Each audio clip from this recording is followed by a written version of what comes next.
يا رسول الله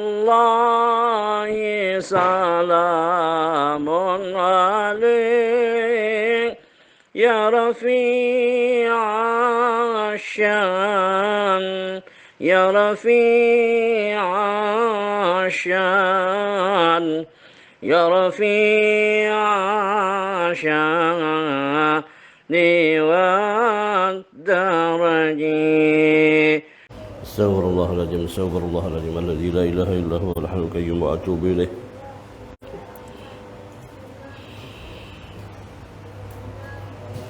الفاتحة إلى روح صاحب الراتب الحبيب عمر بن عبد الرحمن العطاس، وإلى روح الشيخ علي بن عبد الله بارس، وإلى أروح جميع مشايخنا ووالدينا أجمعين، وإلى حضرتهم وإلى حضرة النبي.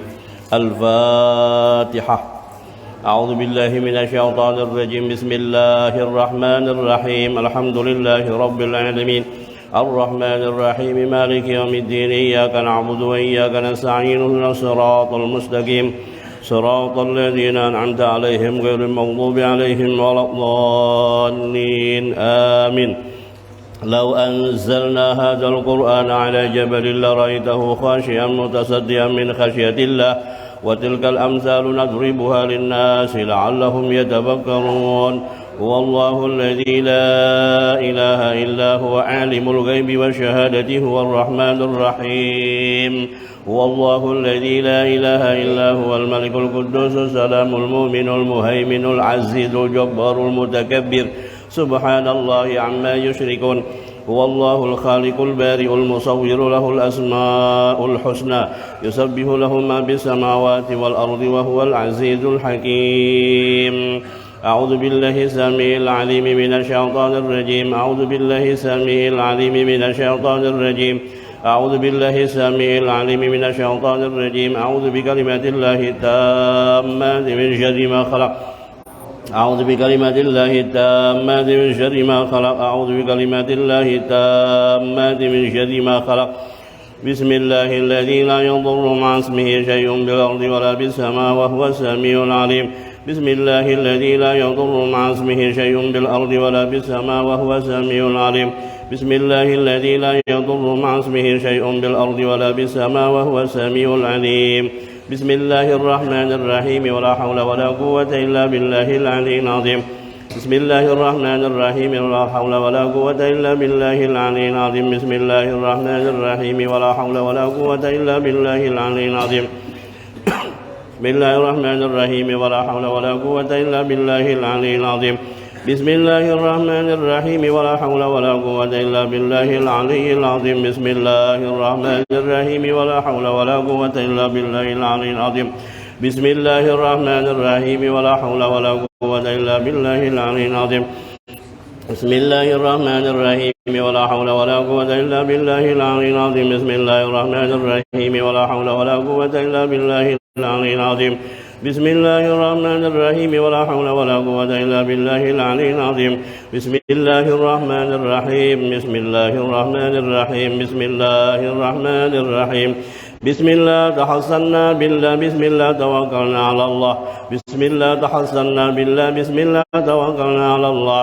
بسم الله تحصنا بالله. بسم الله توكلنا على الله. بسم الله آمنا بالله ومن يؤمن بالله لا خوف عليه. بسم الله آمنا بالله ومن يؤمن بالله لا خوف عليه. بسم الله آمنا بالله ومن يؤمن بالله لا خوف عليه. سبحان الله عز الله سبحان الله جل الله سبحان الله عز الله سبحان الله جل الله سبحان الله عز الله سبحان الله جل الله سبحان الله وبحمده سبحان الله العظيم. سبحان الله بحمده سبحان الله العظيم. سبحان الله بحمده سبحان الله العظيم. سبحان الله والحمد لله ولا إله إلا الله والله أكبر. سبحان الله والحمد لله ولا إله إلا الله والله أكبر. سبحان الله والحمد لله ولا إله إلا الله والله أكبر. سبحان الله والحمد لله ولا إله إلا الله والله أكبر. يا لطيفا بخلقه يا عليما بخلقه يا خبيرا بخلقه الطف بنا يا لطيف يا عليم يا خبير. يا لطيفا بخلقه يا عليما بخلقه يا خبيرا بخلقه الطف بنا يا لطيف يا عليم يا خبير. يا لطيفا بخلقه يا عليما بخلقه يا خبيرا بخلقه الطف بنا يا لطيف يا عليم يا خبير. يا لطيفا لم يزل الطف بنا فيما نزل إنك لطيف لم تزل الطف بنا والمسلمين. يا لطيفا لم يزل الطف بنا فيما نزل إنك لطيف لم تزل الطف بنا والمسلمين. يا لطيفا لم يزل الطف بنا فيما نزل إنك لطيف لم تزل الطف بنا والمسلمين. لا إله إلا الله لا إله إلا الله لا إلا الله لا إله إلا الله لا إله إلا الله إلا الله لا إله إلا الله لا إله إلا الله لا إلا الله لا إله إلا الله لا إله إلا الله لا إله إلا الله لا إله إلا الله لا إله إلا الله إلا الله لا إله إلا الله لا إله إلا الله لا إله إلا الله لا إله إلا الله لا إله إلا الله لا إله إلا الله لا إله إلا الله لا إله إلا الله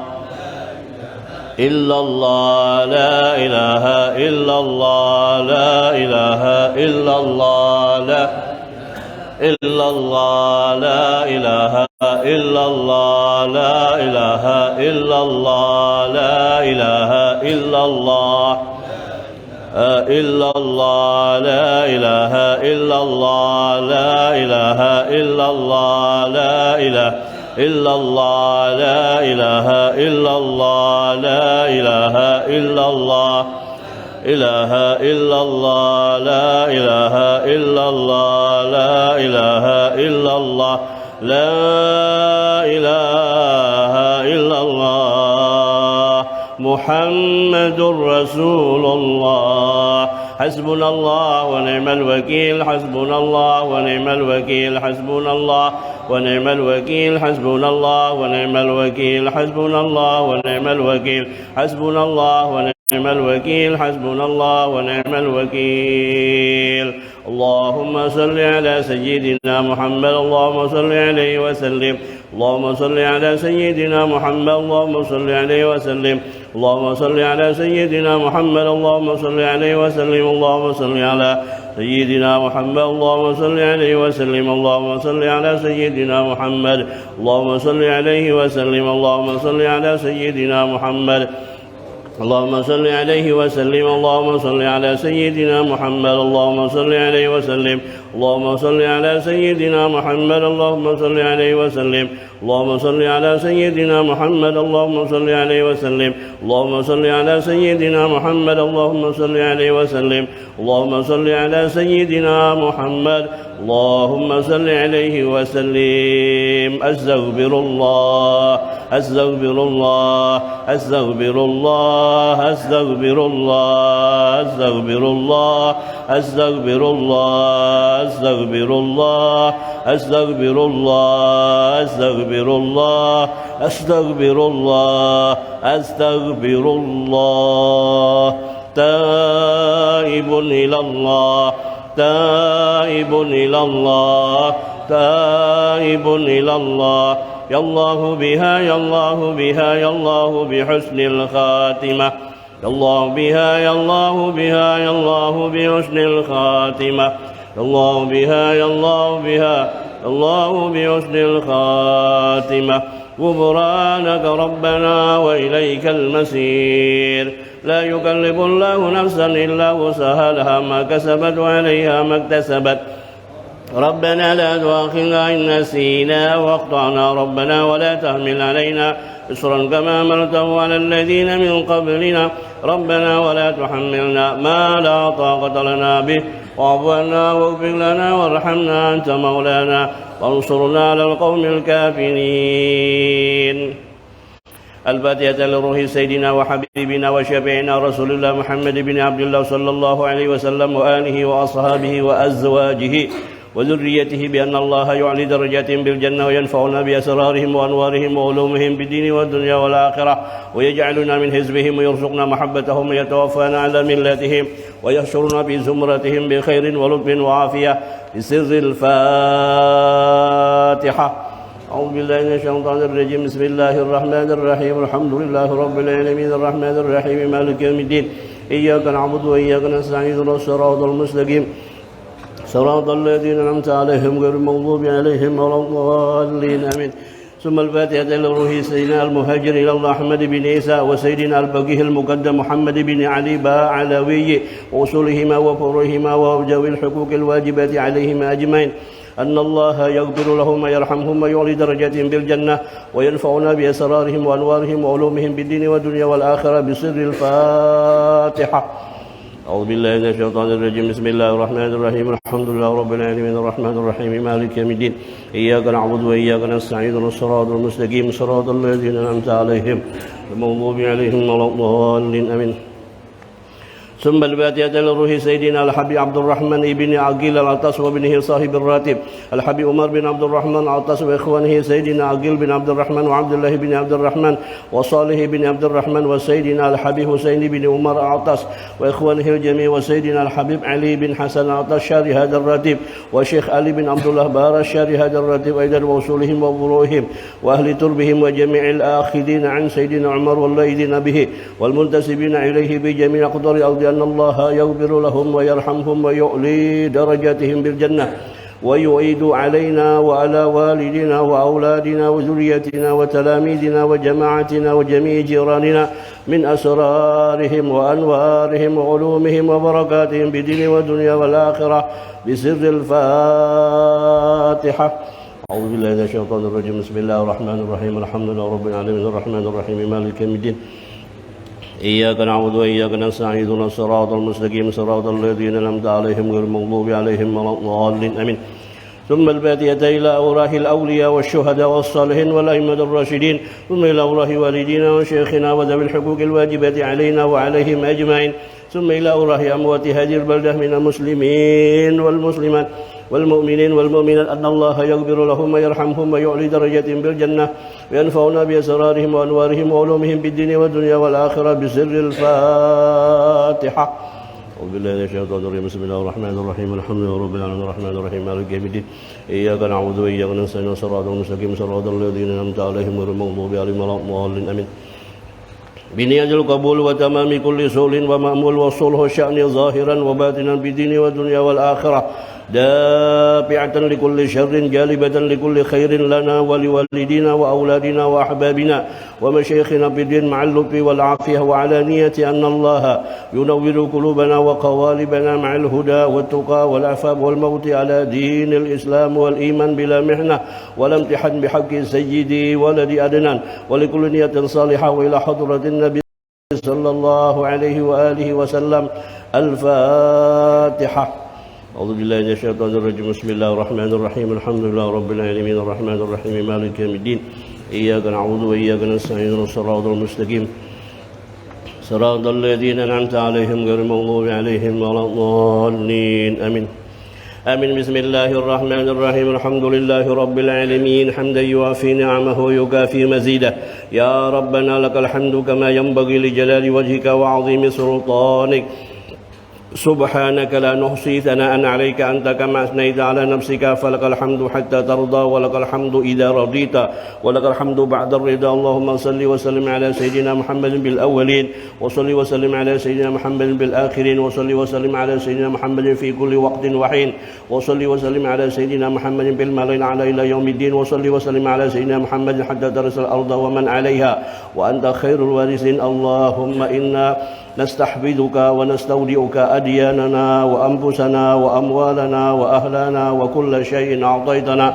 اللهم اجعلنا وإياهم بكنافك وأمانك وإيادك من كل شيطان مريد وجبار عنيد وذي عين وذي بغي وذي حسد ومن شر كل ذي شر إنك على كل شيء قدير. اللهم جنبنا بالعافية والسلامة وحققنا بالتقوى والاستقامة وأعذنا من موجبات الندامة في الحال والمال والمآل إنك سميع الدعاء. وصل اللهم بجلالك وجمالك على سيدنا محمد وعلى آله وصحبه أجمعين وارزقنا كمال المتابعة له ظاهرا وباطنا يا أرحم الراحمين. يضل سبحان ربك رب العزة عما يصفون وسلام على المرسلين والحمد لله رب العالمين.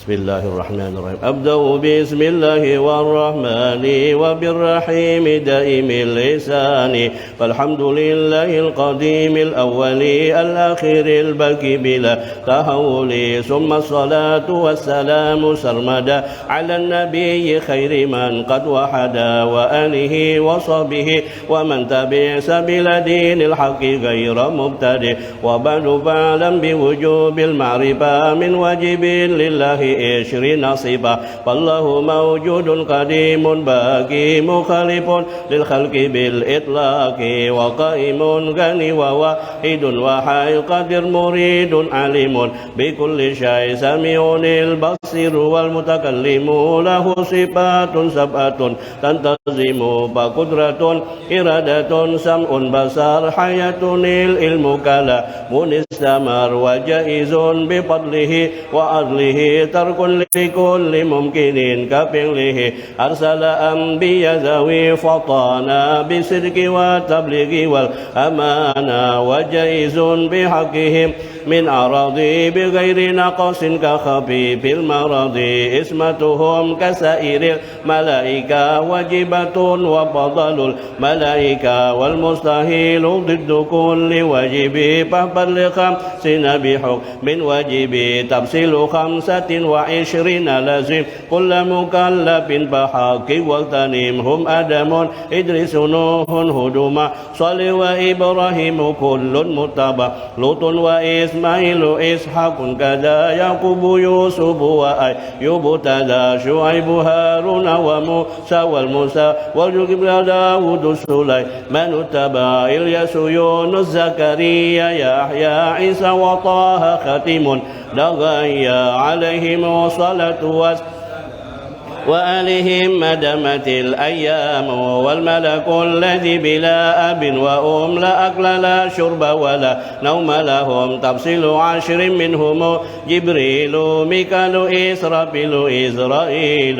منكر نكير ورقيب وكذا عتيد مالك ورد ونتدى 4 من كتب تفصيلها توراة موسى بالهدى تنزيلها وزبور داود وإنجيل على عيسى وفرقان على خير الملا وصحب الخليل بها كلام الحكم العليم وكل ما أتى به الرسول فحقه التسليم والقبول.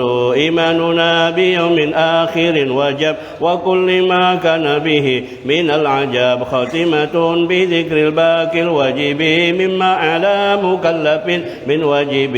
نبينا محمد أرسل للعالمين رحمة وفضل أبوه عبد الله عبد المطلب وهاشم عبد مناف ينتسب أمه أمينة الزهرية أوضعته حليمة السعدية مولده بمكة الأمينة وفاته بطيبة المدينة تم قبل الوحي 40 وعمره قد جاوز 60 و7 أولاده 3 من الذكور تفهم قاسم وعبد الله والطيب والطاهر بزين ذا يلقب أتاه إبراهيم من سرية فأمه مرية القبطية وغير إبراهيم من خديجة هم 6 فخذ بهم وليجا و4 من الإناث تذكر رضوان ربي للجميع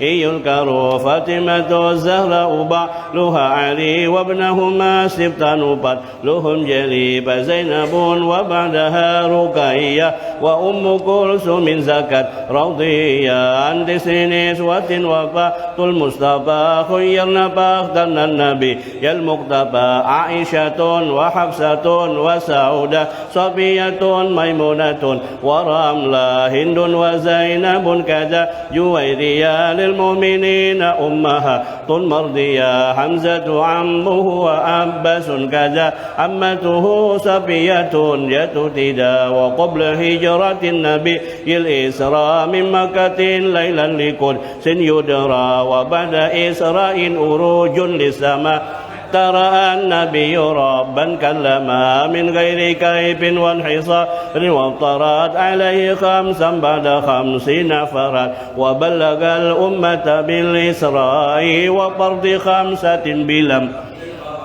قد فاز صديق بتصديق له وبالعروج صدق فأهله وهذه عقيدة مختصرة وللعوام سلة ميسرة نظم تلك أحمد المرزوقي من ينتمي لصديق المصدوق والحمد لله وصل سلم على النبي خير من قد علم والآل والصحب وكل مرشد وكل من بخير هدي يقتدي وأزال الكريم إخلاص العمل ونفع كل من بها قد اشتغل أبياتها ميز بعد الجمل تاريخها لحي قل جمل سميتها قيدة العوام من واجب بالدين بالتمام وصلى الله على سيدنا محمد وعلى آله وصحبه وسلم الحمد لله رب العالمين.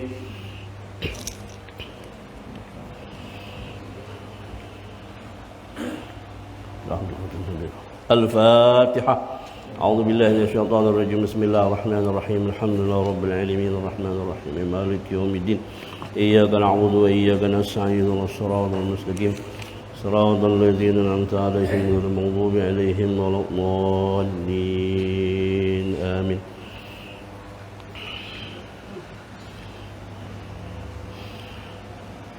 بسم الله الرحمن الرحيم. الحمد لله رب العالمين. اللهم صل وسلم على سيدنا ومولانا محمد وعلى آله وصحبه أجمعين. سبحانك لا علم لنا إلا ما علمتنا إنك أنت العليم الحكيم ولا حول ولا قوة إلا بالله العلي العظيم.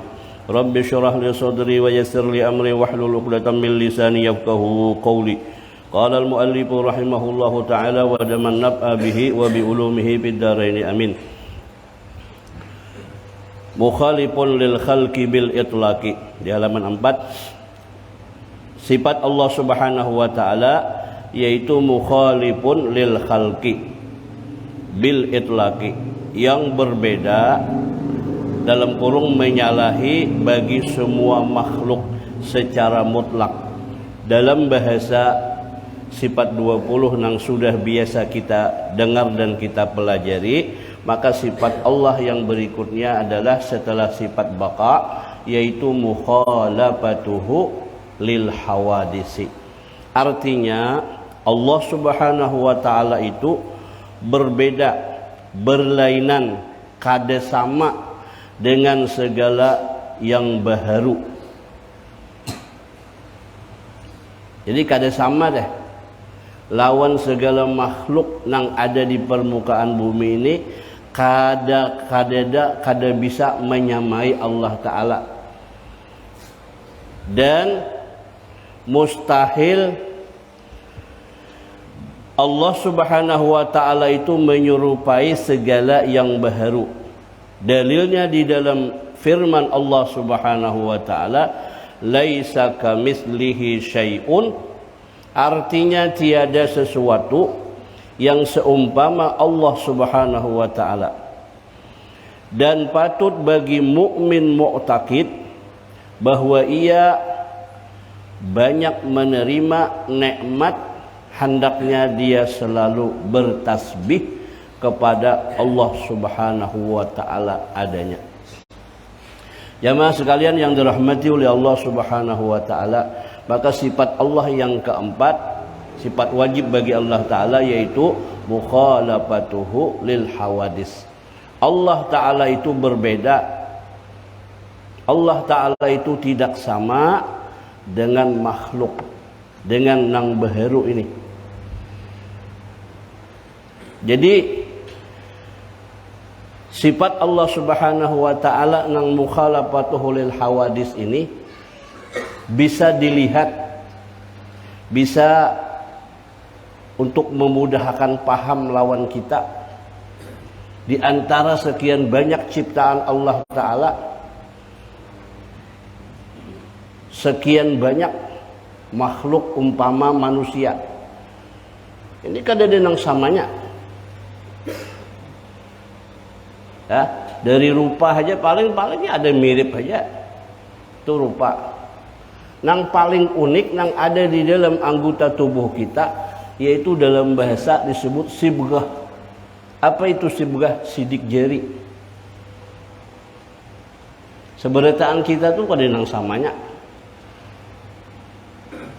Coba lah umpamanya buatan manusia, kira-kira bisa ada aplikasinya yang sama kira tuh.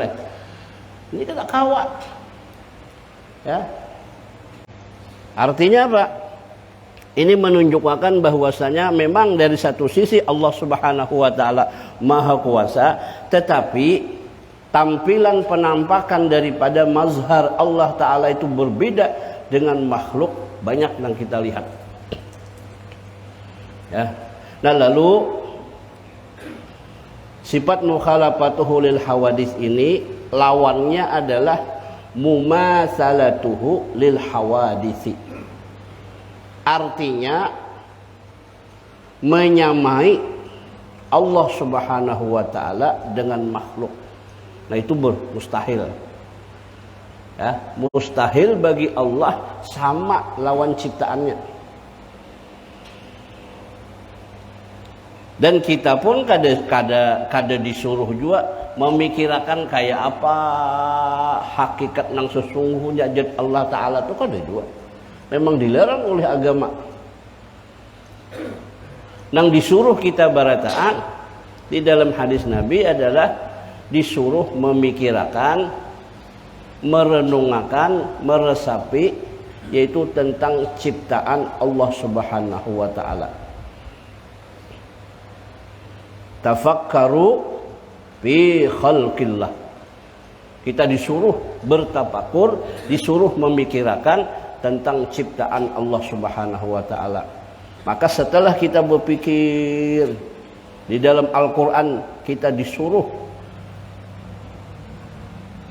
bal yanzurul insanu mimma khuliqa. Ada manusia disuruh memperhatikan, disuruh memikirkan mimma khuliq, dari apa dia diciptakan.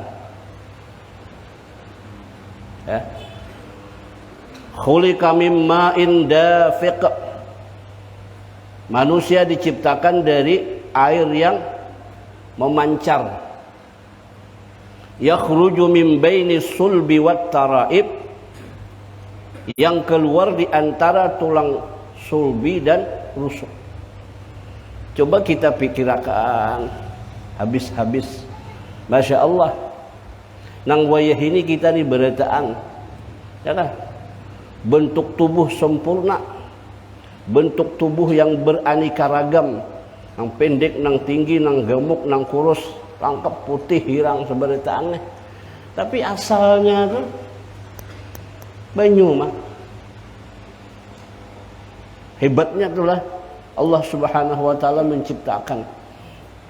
Nah, maka ketika kita memperhatikan ciptaan-ciptaan Allah Subhanahu wa taala, lalu akhirnya kita pasti rasa heran yang disebut dengan rasa takjub, lalu tak ucap subhanallah.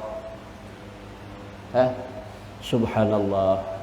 Nah, kita disuruh di dalam agama bagi orang mukmin mu'taqid dalam hal sifat mukhalafatuhu lil hawadis ini, apabila kita menerima nikmat apa saja termasuk nikmat keberadaan kita, maka kita disuruh banyak-banyak mengucap tasbih. Subhanallah. Dan kita perhatikan doh, ada dulu waktu kita lagu sampai wah ini mungkin lagu nang apa teh, lagu cecak-cecak di dinding deh, ya lah. Cecak-cecak di dinding, diam-diam merayap, datang seekor nyamuk, hap, lalu ditangkap. Ini kan lagu bukan sekarang biasa saja, memang ideal cocok untuk anak-anak, tapi pian coba hayati bujur-bujur.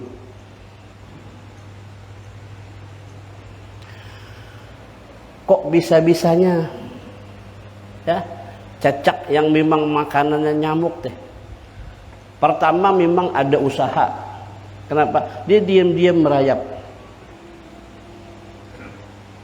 Lalu datang nyamuk. Nah, berarti kan ini nyamuk ini rezeki buat si cecak tadi. Nang datang tuh nyamuk. Tapi memang ada usahanya juga.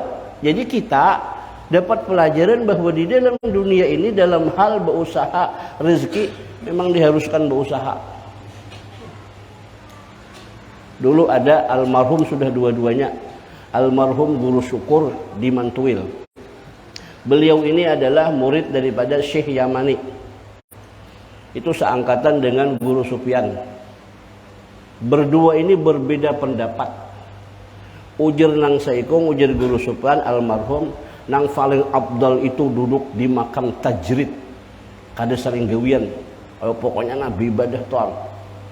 Jadi ujar Guru Syukur kada nang paling abdal itu di makam asbab, berusaha juga dalam hal rezeki. Tapi ucapan ini kita kada menyalahkan dua-duanya kada. Ketika bersuara di makam tajrid memang belum bebinian. Tanggung jawab kada ada. Yang mana ibadah? Pasti gawian datang duit. Tapi sudah bini beranak. Nah, ini repot tak? Kenapa? Si laki tahan, bini kena merangut. Kenapa kada merangut teh? Pun beres kadeda iwak kadeda kecukupan. Nang bini tahan kena anak pula. Nah, jadi di sini artinya teh kita tetap disuruh berusaha, berikhtiar.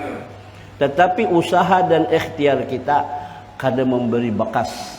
Itu i'tikad ahli sunnah wal jamaah. Artinya tuh ketika kita mendapatkan hasil, jangan sekali-kali kita mengakui bahwa hasil itu adalah jerih payah kita.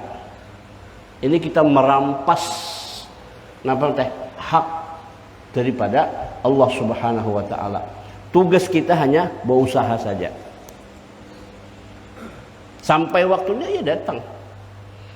Nah, cuman di sini nah ujar Guru Bahit ujar sidin nang orang nang mau makam di makam tajrid ini memang dahulunya tuh berusaha juga. Gitu, Pak. Jadi ibaratnya itu sudah mapan.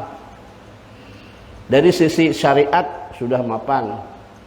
Kada saling gawian bujur Napa? Kabun kopi sih 5-6 hektar. Orang menggawi. Mau kita sini ya sawit umpamanya lah. Nah, jadi si guru ini ayo sudah beribadah aja lagi khusus mengajar ke arah gawian. Tapi yang di belakang tuh banyak anak buah, cocok aja juga. Jadi kayak guru kan, jangan dikira sidin kada berusaha. Banyak anak buah sidin yang di Singapura tuh menjual berlian. Jadi nyaman. Nah, tetapi usaha dan ikhtiar tadi kembali kepada etikad kita ahli sunnah wal jamaah itu tidak memberi bekas. Artinya ketika kita berhasil, pandanglah itu bahwa pemberian Allah Subhanahu wa taala, anugerah Allah taala, bukan karena sebab usaha kita. Jamaah sekalian yang dirahmati oleh Allah Subhanahu wa taala. Jadi kita disuruh banyak membaca tasbih. ketika kita menerima nikmat Allah Subhanahu wa taala yang diberikan kepada kita. Pertama, nikmat yang ujar Imam Ghazali disebut nikmatul ijad, nikmat keberadaan kita. Ya, nikmat keberadaan kita. Adalah kita berhari meminta dahulu supaya diciptakan, kan tidak? Maka berarti diri kita seikungan ini adalah nikmat Allah Subhanahu wa taala. Satu. Yang kedua, nikmatul imdadil wujud. Nikmat kelangsungan hidup. Nah, kita berataan nih. Rata-rata sudah 40 ke atas lah. 50, 55, 60 lah. Tentunya mudah-mudahan ditakdirkan oleh Allah taala berataan masuk surga. Lah, nang umur sini nih dibanding anak kecil begitu lahir ngek meninggal masuk surga juga dia. Tapi tentunya surganya pasti berbeda dan rasanya pun berbeda. Makanya ujar Kiai Mbah Maimun Subir, lebih baik kita banyak-banyak berjalan, tahu macam-macam. Ya, mungkin kita hendak makan nanti di surga sidin lah. Kita kada tahu apa-apa di dunia, kada tahu menyambet jangan kan. Nah, pernah diminta sidin. Namun kita sini pernah makan buah apa, sudah ada gambaran di dunia, nanti di akhirat lebih dari itu lagi. Ada sudah pengalaman, yang kita hadapi. Nah, jamaah sekalian yang dirahmati oleh Allah Subhanahu wa taala, maka salah satu di antara sifat Allah Subhanahu wa taala mukhalafatuhu lil hawadis tadi, artinya berbeda dengan segala makhluk, berbeda Allah taala dengan segala ciptaannya. Maka ini menuntut kita, menyuruh kita agar selalu banyak-banyak bertasbih ketika melihat ciptaan Allah Subhanahu wa taala. Kemudian yang kelima, qiyamuhu binafsihi wa qaimun, dan yang maha berdiri sendiri. Artinya Allah taala itu qiyamuhu binafsihi, berdiri sendiri, maka mustahil ia bergantung atau berhajat kepada yang lainnya. Dalilnya firman Allah Subhanahu wa taala, innallaha laghaniyun 'anil alamin. Artinya bahwasanya Allah taala itu kaya, tidak bergantung, tidak berhajat kepada sekalian alam. Dan patut bagi mukmin mu'taqid bahwa ia merasa fakir, berhajat kepada Allah Subhanahu wa taala adanya. Sifat Allah Subhanahu wa taala qiyamuhu binafsih. Artinya Allah taala itu berdiri sendiri tanpa membutuhkan, tanpa berhajat kepada siapapun. Menciptakan langit dan bumi tanpa bantuan, memberi makan begitu banyaknya daripada makhluk-makhluk ciptaan Allah taala. Allah pun maha kuasa. Nah, jadi lawan kita, kalau kita menyadari bahwa Allah taala itu sangat kaya, tidak berhajat kepada makhluk, tidak berhajat kepada ciptaannya, tidak mengambil manfaat daripada ciptaannya, maka nang sesungguhnya kita selalu merasa fakir, sangat berhajat, membutuhkan kepada Allah Subhanahu wa taala.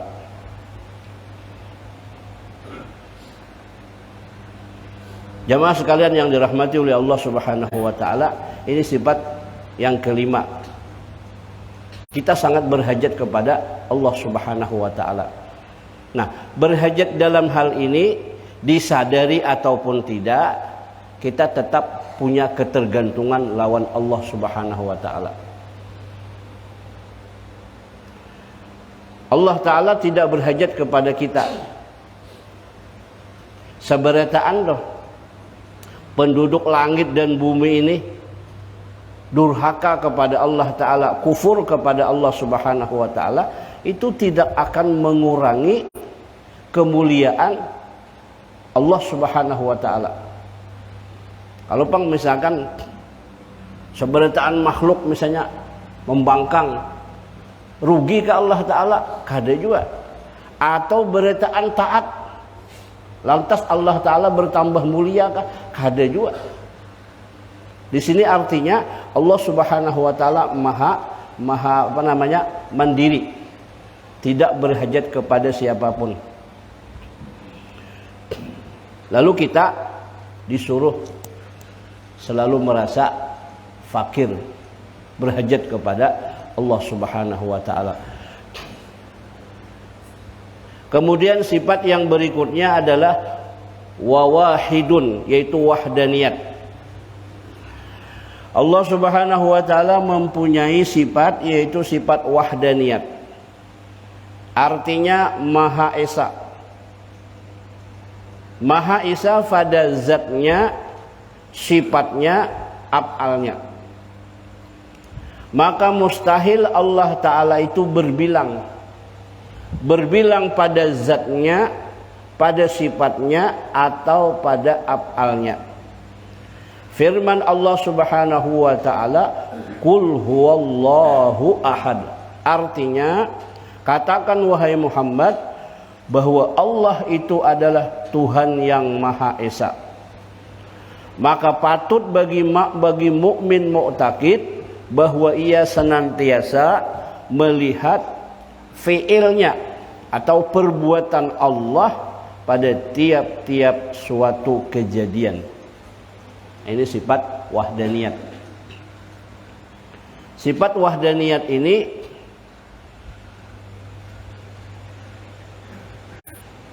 agak sedikit rumit penjelasannya. Kenapa? Karena ini menyangkut masalah tauhidul af'al, tauhidus sifat, tauhiduz zat. Allah Ta'ala Maha Esa pada zatnya. Zat Allah Ta'ala bukan terdiri dari susunan beberapa unsur. Kalau kita ini ada beberapa bagian. Kalau hendak dibagi 3, bagian kepala, bagian badan, bagian kaki, tangan, ya. Bagian kepala saja ada beberapa unsur. Mata, hidung, telinga, mulut. Nah, Allah tidak seperti itu. Allah Maha Esa, tidak berbilang zatnya. Maka disebut Qul huwallahu ahad. Allah Maha Esa. Bahkan surat Al-Ikhlas itu ditutup lam yalid wa lam yulad. Allah tidak beranak dan tidak diperanakakan. Mbah kayak apa? Kada usah dipikirkan, itu bocor otak kita. Dan memang kada disuruh. Tapi naleleh benar. Tak apa aja. Belum ada bisi anak murid di SMK. Malam-malam sekitar jam 12 dia keluyuran tangkap. Kenapa? Anu Pak Guru, hibalah. Ulun tuh memikirkan, melihat, kita disuruh memikirkan ciptaan Allah Ta'ala. Ya. Lihat malam, banyak bintang. Bulan ada juga. Lihat ke tanah, banyak binatang semunyaan. Nah, akhirnya ingat lawan Allah Ta'ala. Ujar kita, hati-hati kamu. Jangan terlalu digas dulu. Kalau pina kada sanggup muatannya. Nah, lebih baik biar kita ayo belajar sifat 20 aja. Ini kan terkadang ada orang yang memang diberi oleh Allah Subhanahu wa Ta'ala pengetahuan sehingga hatinya itu tergerak untuk memikirkan tentang ciptaan Allah Subhanahu wa Ta'ala. Syukur-syukur hanya sebatas itu. Tapi kalau sudah mencari hakikat zat Allah Ta'ala, nah ini nang repot kena. Mungkin kada berguru bujur-bujur yang disebut dengan ilmu hakikat, itu kena berbahaya. Lalu kena tak dikatakan nang Jabariyah, nang Qadariyah, apalagi nang paham ilmu sabuku. Itu berbahaya kena. Jadi gunanya sifat 20 ini adalah dari mulai sifat kidam, ya, baka, mukhalafatuhu lil hawadis, qiyamuhu binafsihi, wahdaniyat. Ini menolak sifat-sifat yang kada layak yang ada pada zat sifat daripada Allah Subhanahu wa taala. Wujud Allah taala itu dibentingi dengan sifat kidam. Artinya apa? Wujud Allah taala pasti berdahulu. Kada mungkin belakangan. Wujud Allah taala pasti baka. Artinya kada bakalan hancur. Wujud Allah taala pasti berbeda dengan wujud makhluk, wujud ciptaannya. Wujud Allah taala pasti tidak berhajat kepada makhluk sekalipun. Dan wujud Allah taala itu pasti wahdaniyat. Kadang berbilang-bilang tuh. Nah, ketika orang-orang kafir Quraisy bertanya, wahai Muhammad, sif lana rabbaka, tolong gambarkan Tuhan kami, Tuhan sampean itu kayak apa? Nabi terturunkan qul huwallahu ahad, lam yalid wa lam yulad wa lam yakul lahu kufuwan ahad. Nih, bisa ya. Nah, jamaah sekalian yang dirahmati oleh Allah Subhanahu wa taala, untuk pembahasan wahdaniyat kita lanjutkan nanti kepada malam Kamis yang akan datang. Mudah-mudahan Allah Subhanahu wa taala memberikan rahmat kepada kita, mengampuni dosa dan kesalahan kita, dosa dan kesalahan ibu bapa kita, guru-guru kita. Mudah-mudahan kita seberatan yang hadir di dalam majlis ini mendapat anugerah rahmat dari Allah Subhanahu wa taala, dijauhkan daripada kesusahan bala bencana dunia dan akhirat, dan keluarga kita terdiri dari suami, istri, anak, cucu, zuriat kita mudah-mudahan dipelihara oleh Allah Subhanahu wa taala, dijauhkan daripada goyan dosa dan maksiat, dibukakan hati untuk ma'rifah yang sempurna sesuai daripada ma'rifatnya ahli sunnah wal jamaah. Amin ya rabbal alamin. Al-Fatihah. A'udzu billahi minasyaitonir rajim. Bismillahirrahmanirrahim. Alhamdulillahirabbil alamin arrahmanir rahim maliki yaumiddin. Iyyaka na'budu wa iyyaka nasta'in. Ihdinas siratal mustaqim. Siratal ladzina an'amta 'alaihim ghairil maghdubi 'alaihim waladdallin. Amin. Bismillahirrahmanirrahim. Alhamdulillahirabbil alamin. Allahumma shalli wa sallim ala sayyidina wa maulana Muhammadin wa ala alihi wa sahbihi ajmain. Rabbana anfa'na bima 'allamtana wa 'allimna ma yanfa'una wa zidna ilma walhamdulillahi ala kulli hal wa na'udzubika min kulli hali ahli nar bi rahmatika ya rahim ya ghafar. Sallallahu ala sayyidina Muhammad wa ala alihi wa sahbihi wasallam. Alhamdulillahirabbil alamin.